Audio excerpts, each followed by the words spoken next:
I will confess something to you that only a few women really understand. It is not your body that keeps him awake at night and makes him think of you. It is neither your photos nor your sweet messages, not even the memory of your most passionate moments together. What truly does not let him go is the intrigue, this feeling of not knowing whether he still has you or has already lost you. And it is exactly this feeling that becomes a constant thought, an echo that reverberates in his head.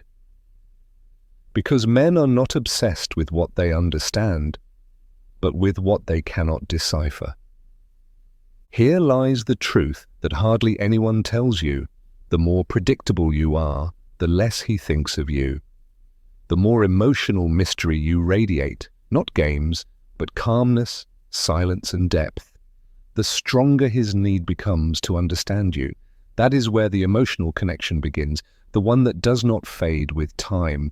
But for that, there is an intelligent way of speaking, a way of planting little seeds in his mind, a way that neither begs, nor explains, nor seeks attention, but inspires reflection. And here comes the question into play, the one I want to talk to you about.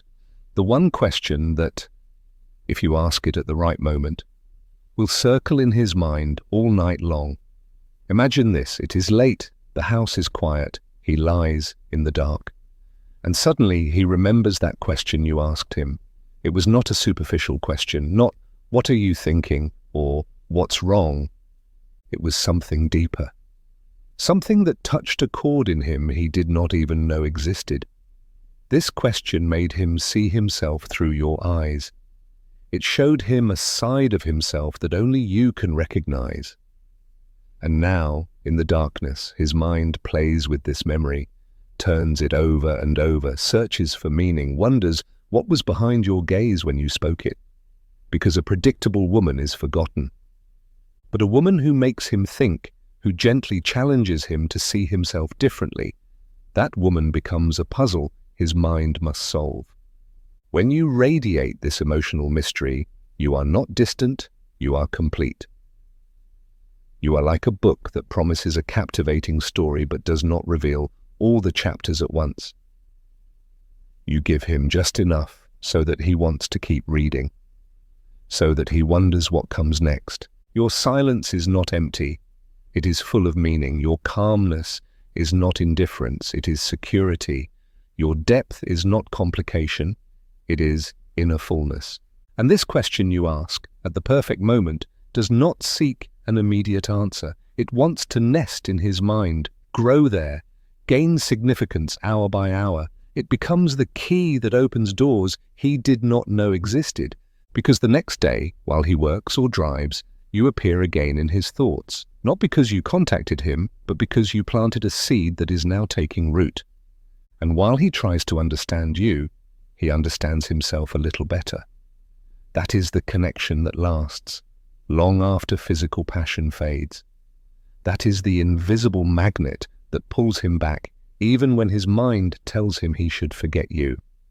Because you touched something deeper than his desire. You awakened his intellectual and emotional curiosity. And that, my dear friend, is what turns fleeting interest into a true obsession. Before I reveal it to you, you must understand why it works. Men mostly live in logic, not in feeling. They want to keep control, give quick answers, avoid conversations that confront them. But if you move something inside them that they cannot control, if you make them question their feelings, then a gap arises, and in that gap arises the constant thought. That is why this question is not about forcing attention, but about making him think, even if he tries to forget you. Because every time someone triggers self-reflection in another person, they leave traces. Whether it was a day, a week, or a year, words that reach the subconscious never disappear. This question does exactly that. It activates curiosity, nostalgia, and doubt. 3 emotions that connect him to you even when you are not there. Therefore, when you speak with him, do not confront him, do not pressure him. Look at him calmly, smile slightly, and say it, without explanation, without justifying yourself, without waiting for an immediate answer. Because the power of this question does not lie in the moment itself, but in everything that happens afterward. The way you say it is just as important as the question itself. Men are trained to recognize hidden intentions, to read between the lines, to protect themselves from manipulation or neediness. That is why your attitude must be completely emotionally detached. You must not radiate anxious energy, not a look that says, "I need your answer." No body tension that reveals you have been waiting for this moment for days. He will feel it, even if he does not see it. Confrontation activates his defense mechanism. When you confront a man, when you corner him with direct questions like, "Why didn't you call? What are we actually? Where is this going between us?" His brain immediately reacts with defense. He builds walls, goes on the defensive, looks for escape routes, and prepares standard answers to get out of the situation as quickly as possible. In this state, nothing you say really reaches him. Pressure has the same effect, only worse. If you push him, insist, or your body signals, "I want an answer now," you achieve only one thing, that he wants to run away. Men are programmed to distance themselves from emotional pressure because they perceive it as a loss of freedom, as a threat to their autonomy. And when they feel that, they withdraw, they close up. Even if there were real feelings before, pressure can destroy everything. Look at him calmly, with a slight smile, and let go. Here begins the art of it all. Your gaze must not be intense, not pleading, not challenging. It must be calm, as if you are completely at peace with yourself. As if this question simply popped into your mind without weight, without hidden intention.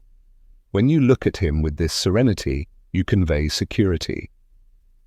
You tell him without words, "I need nothing from you. I am just curious." Your gaze must have a special quality, as if you were looking at him from a higher emotional place. Not arrogantly, but from inner peace, as if you had already made peace with what was, what is, and what will be, as if you were free from drama, fear, and neediness. This calmness is magnetic because it is rare. Most people go through life with emotional unrest. When someone appears with true calmness, you feel it. It attracts, and then that slight smile, not big, not nervous, not flirtatious, a barely noticeable smile, a smile that suggests you know something he does not know. A smile with a touch of mystery, nostalgia, something that cannot be put into words. The smile of someone who has lived, learned, and grown. The smile of someone who no longer plays old games. This smile has power. It disarms. Because when someone expects confrontation and instead encounters genuine but mysterious warmth, his brain cannot process it immediately. He remains in a state of curiosity. What does this smile mean? What is she thinking about? Why is she so calm? And exactly in that moment, in this state of openness, you ask the question.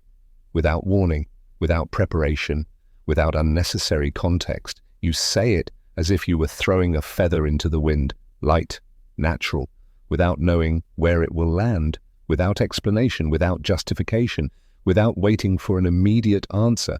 That is the hardest part. We humans have an almost compulsive need to fill silence, to explain our words, to make sure the other person understood us correctly. But that is exactly what destroys the magic of this technique.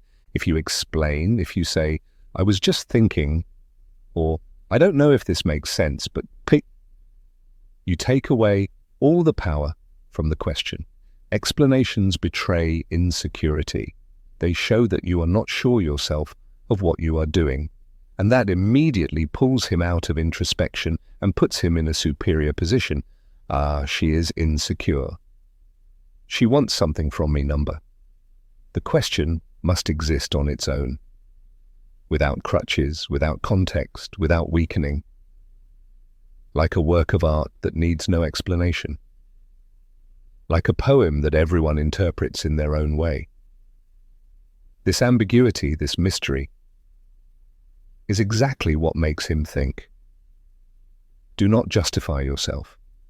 Do not say, "I was just curious," or "I asked others the same," or "I read that somewhere." Every justification is a confession that you believe you did something that needs defense. If you yourself do not trust your question, how should it touch him then? You cannot fake confidence. If you speak the question with genuine trust in its value, he feels it. And that gives it weight. The hardest thing of all, do not expect an immediate answer. Do not just stand there staring at him, waiting. Do not fill the silence with more words. Do not say, "And? What do you think? Don't you want to say anything?" Because the moment you do, you destroy the tension you have built. Remember, this question is like planting a seed. Seeds do not grow because you constantly watch or push them. They grow in darkness, in silence, in their own time. This question needs space to germinate in his mind, time for him to process it, think about it, while driving, in the shower, at night in bed. If you wait for an immediate answer, you force him into a superficial reaction. But if you ask the question, and then, physically or emotionally withdraw, you give it space to sink deeply into his psyche. You give him the space to wonder, why did she ask me that? What did she mean by it? What do I mean to her? What did she see in me? After asking the question, you can pause briefly, 2, 3 seconds, as if giving him the chance to say something if he wishes, and then just move on to another topic. Or better yet, say goodbye naturally. "I have to go. See you later." Or just a slight smile, and you leave.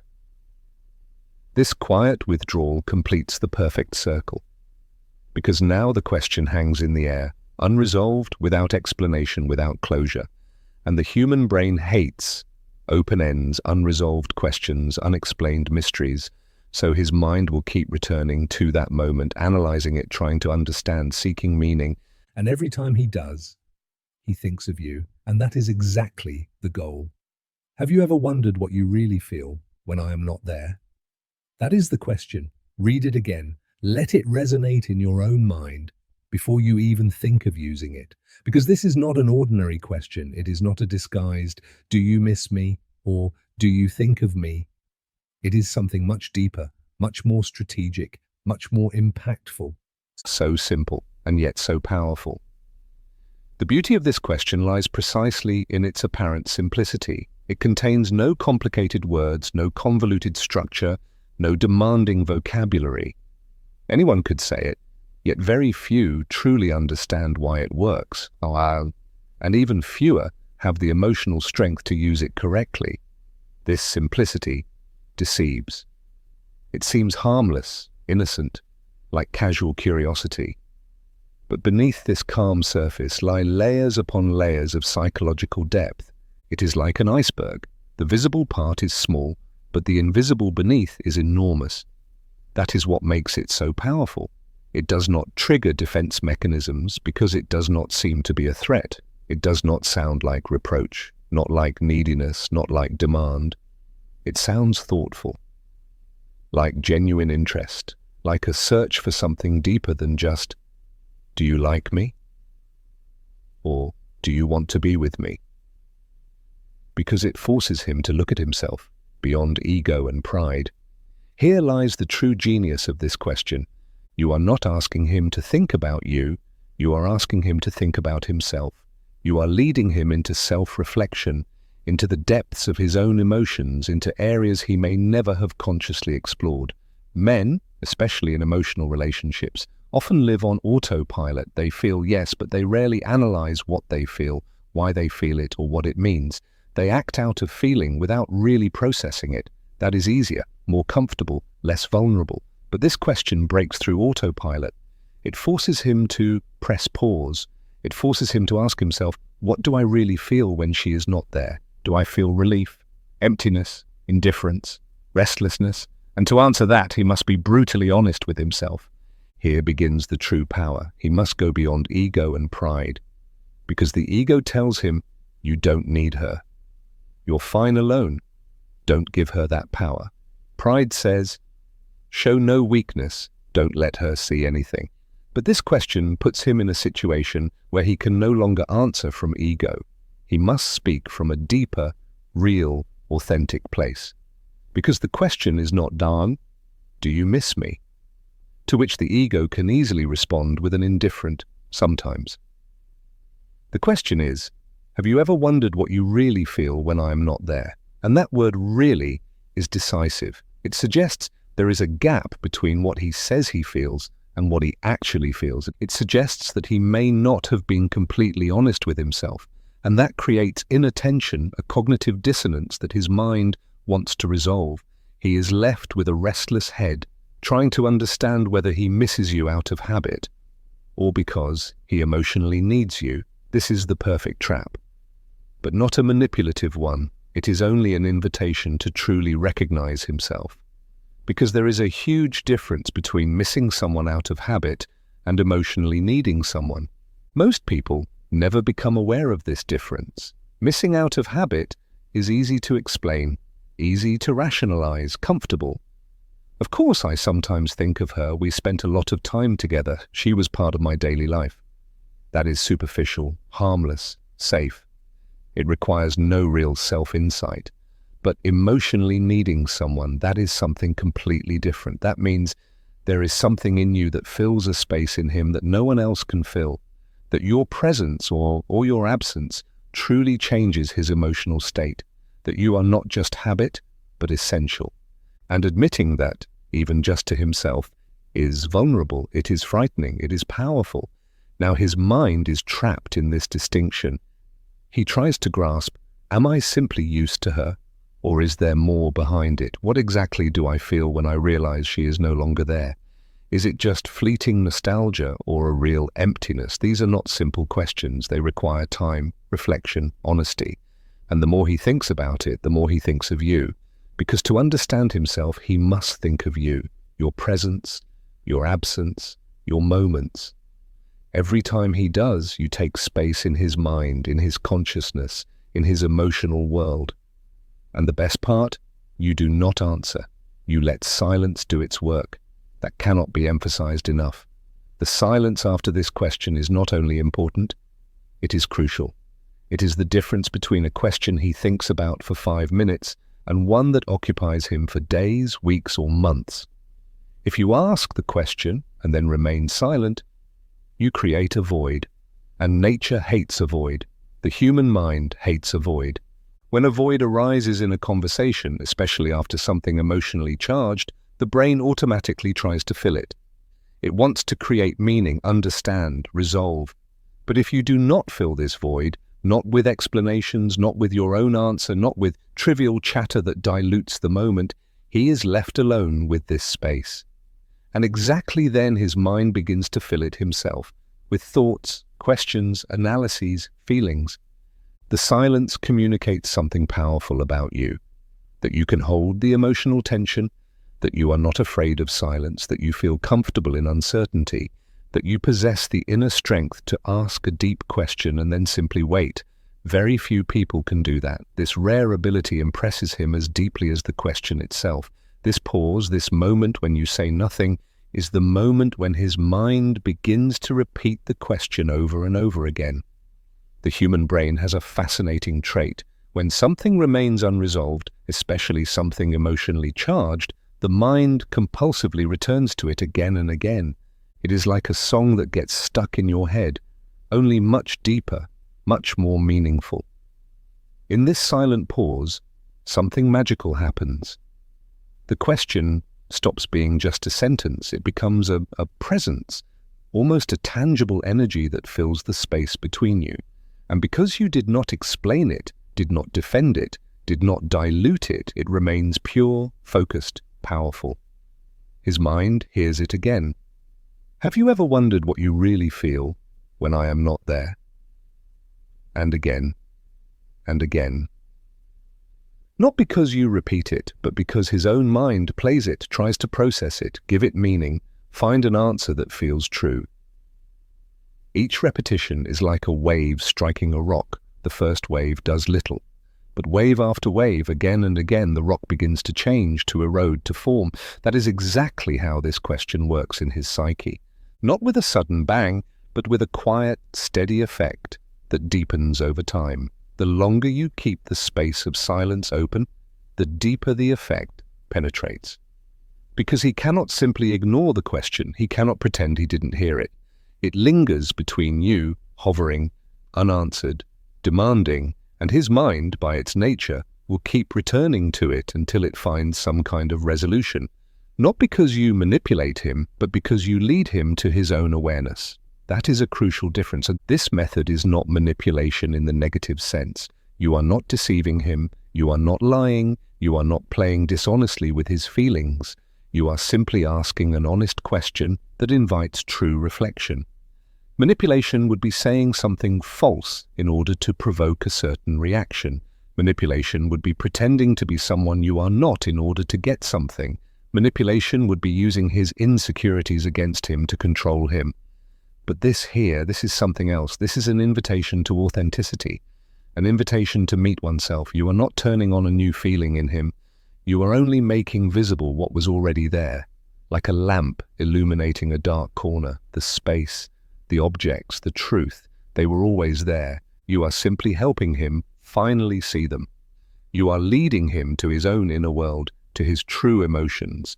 And this is not a trick, it is a gift, because most people go through life without ever truly knowing themselves, without questioning their emotions, without examining their inner stories. You give him the chance to understand himself, to recognize his feelings, to encounter his truth. And if in this process he realizes that he misses you, that he needs you, that you mean more to him than he wanted to admit, then it is not because you made him feel that way. It is because he has always felt it. He just finally recognizes it now. And no one forgets the person who makes them reflect on themselves. That is a deep truth about human nature that very few truly understand. We remember those who make us feel good, yes. We remember those who make us laugh, who attract us physically, who entertain us. But all those memories are superficial, easy to replace. But the person who makes us reflect on ourselves in a new way, who leads us into depths we have never explored before, who opens doors in our consciousness we didn't know existed, that person leaves an indelible mark. They become part of our own story of self-discovery. And that is unforgettable. It is like the difference between a tourist visiting a country and an archaeologist discovering something old and valuable within it. The tourist has a nice experience and moves on, but the archaeologist has unearthed something that changes the understanding of that place forever. You don't want to be the tourist in his life. You want to be the archaeologist who uncovers truths he needed to see. When someone makes you reflect on yourself, truly reflect, not superficially, but deeply and honestly, a powerful connection is created. Every time he returns to that place of self-reflection, you will be there in his memory. Every time he examines his own feelings, he will remember that you were the first who invited him to do so. Every time he wonders what he really feels for something or someone, a part of him will think of the question you asked. You will not only become a memory, but a catalyst for his emotional growth. And that is not forgotten. That cannot be easily replaced, because you were not simply a pleasant experience. You were a moment of transformation, a turning point in his relationship with himself. That is how real attraction is created, not from lack, but from the mind. Most people try to create attraction through lack. They disappear so the other misses them, they create artificial scarcity, they play hard to get. And yes, these techniques can work in the short term because they trigger the fear of loss, a powerful emotion. But attraction based on lack is fragile, reactive, external. It depends on you keeping your distance, staying rare, never fully available. And that is exhausting because you constantly have to control how much presence you give, how much time you spend, how much you share. The attraction that arises from the mind is completely different. It is internal, proactive, steady, doesn't depend on whether you are physically present or not. It depends on the fact that you have taken a place in his mental world, in his inner emotional landscape. When you create attraction from the mind, it doesn't matter whether you are near or far, available or not. You are already inside. You are part of his thinking, part of his self-understanding, part of his emotional process. And that cannot simply be erased by physical distance or meeting other people. Mental attraction is deep because it goes beyond physical desire and superficial emotions. It touches identity, self-understanding, consciousness. And those are the most enduring areas of human experience, not from the desire to be remembered, but from the wisdom of being unforgettable. That is the difference between neediness and strength, between hope and certainty, between begging for a place in his mind and knowing that you already have it. If you wish to be remembered, you are in a position of dependence. You expect something from him. You rely on his thoughts, his decisions, his will. That is a weak, vulnerable, anxious position. But if you act from the wisdom of being unforgettable, you are in a completely different place. You are not waiting for him to remember you. You know that he will. You are not asking for space in his head. You know you already occupy it. You are not nervous about the outcome. You are secure in your effect. This security does not come from arrogance or illusion, but from understanding the psychological principles that carry this dynamic.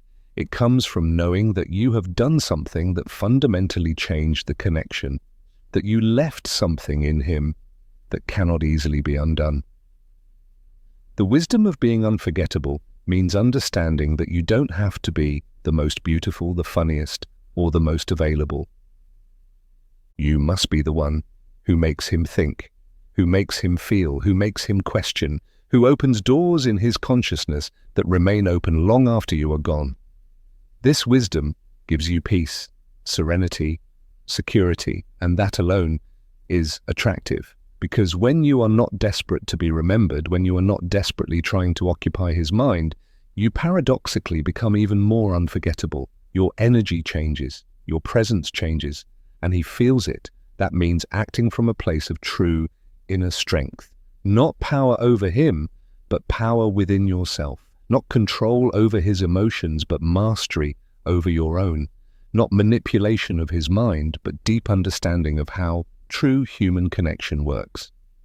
When you ask that question from this state, from wisdom, calm, and the certainty that you are already unforgettable, everything changes. The question takes on a different weight. The silence afterwards a different quality.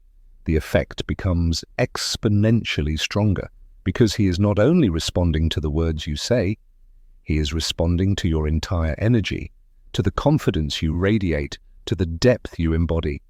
And exactly that is what creates true, lasting, meaningful attraction.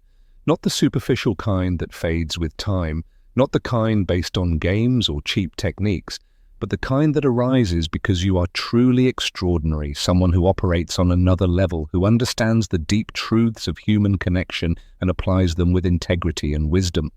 That is the attraction that remains, the attraction that transforms, the attraction that makes him think of you not just all night, but far beyond. If this video helped you understand the power of your calm and your words, subscribe so you don't miss anything. Give it a like, share it with a friend who should hear it, and write me in the comments what you think about this question. And if you would like to additionally support this channel, join the membership. You will get priority in the comments and access to exclusive content that I prepare with my whole heart.